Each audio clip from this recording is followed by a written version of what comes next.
ওর মতো একটা মানুষ আমার জীবন সঙ্গী। কারণ ১৪টা বছর এটা আসলে কম সময়। ১৬টা বছর। তাও ১৪ দিনের একটা রিলেশন এভাবে কন্টিনিউ করা এটা খুবই কঠিন। ওর প্রতি আমি কৃতজ্ঞ যে ও যদি না থাকতো আসলে আমার এই ফ্যামিলিটা এভাবে বাবা-মা টিকে থাকাও কষ্ট হয়ে যাইত তাদের। কারণ আমারে হারানোর পরে তারা তো নিঃসঙ্গ একা হয়ে গেছিল। এদিকে ১৬ বছর স্বামীর পথ চেয়েছিলেন স্ত্রী ববি আক্তার। একবারের জন্যেও ঘর ছাড়ার কথা ভাবেননি। অবশেষে ১৬ বছরের অপেক্ষা শেষ হয়েছে স্ত্রীর। স্বামীকে ফিরে পেয়ে কান্না আর থামছিল না তার।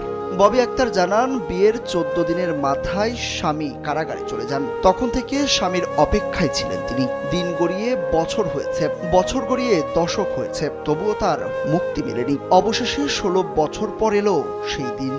আমার ইচ্ছা ছিল যে না, বিয়ে যখন হয়েছে বাবা মার সিদ্ধান্তে আমার হাজবেন্ডের পাশে থাকা আমার উচিত এবং থাকতে হবে। আমার বিশ্বাস ছিল মহান আল্লাহ তাআলার প্রতি যে একদিন না একদিন এর ন্যায় বিচার হবে। ইনশাল্লাহ হয়েছে। আমরা অনেক খুশিও হয়েছি। ওনার সবচাইতে বড় কথা আমার শ্বশুর, উনি আমার বাবার চাইতে অনেক বেশি এবং আমার শাশুড়ি আমার মায়ের চাইতে অনেক বেশি।